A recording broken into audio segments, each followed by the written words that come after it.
Hey, welcome.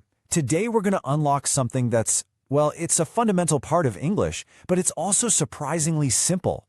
We're talking about mastering modal questions. And trust me, stick around, because this is a total game changer. So, let me just start by asking you something. Look at this. Can you ask a question? See what's happening there? That question itself uses the exact structure we're about to master. The secret's been hiding in plain sight the whole time. And you know what the best part is? It is so much easier than you think. Seriously, once you know the secret blueprint, you'll be building these questions correctly and confidently every single time. So, I keep talking about this secret blueprint, right? Well, what is it? Don't worry, it's not some complicated, stuffy rulebook. It's actually a super simple, really elegant three-part formula. So let's just dive right in and crack the code.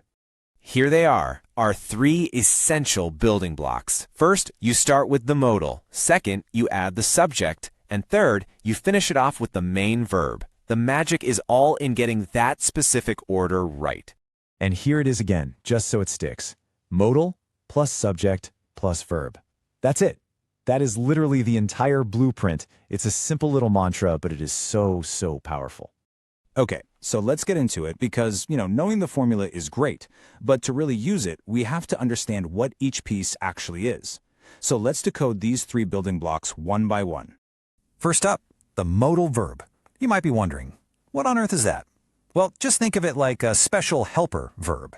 It adds extra meaning, like ability or maybe advice, to the main verb of the sentence. The two perfect examples we're going to use are can and should. Next up, the subject. This one's pretty straightforward. The subject is just the person or thing that's doing the action. So in the examples we're looking at, the subject is going to be you or I. Simple as that. And our final piece of the puzzle is the verb. This is the main action word. It's what the subject is doing, right? Words like swim, go, or drive. You can think of it as the engine of the sentence. All right, we've got our formula, we've decoded all the pieces, now for the fun part. Let's take everything we've learned and actually build a question together, step by step. You ready? Okay, so here's our challenge. We've got three words, all jumbled up. You can drive. Our mission, should we choose to accept it, is to use our new formula to put them together into a perfect question. So, let's apply that blueprint. Step 1, we need the modal verb, right? That's can. Step 2, we need to find the subject. Yep, that's you. And step 3, what's the main verb? Easy, it's drive. Okay, we've got our pieces lined up. Now this is where it gets really cool. Look at the difference here. On one side, you've got a simple statement. You can drive. But watch what happens when we use our formula. We just flip those first two words, and boom, it becomes a question. Can you drive? It's such a tiny change, but it completely transforms the meaning. Let's try another one, just to see this pattern in action. Can you swim? There it is again, see? Modal, can, subject, you, and verb, swim. Our blueprint works perfectly. And one last example to really lock this in. Should I go?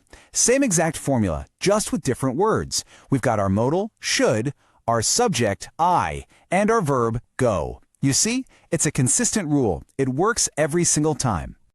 So let's just recap for a second. Think about what we've just done. In just a few minutes, you've picked up a whole new communication skill. You have the formula, modal plus subject plus verb.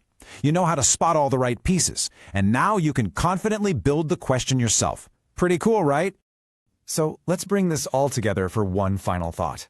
Because this was never really just about grammar rules, was it? No. What you've just learned, it's like a key.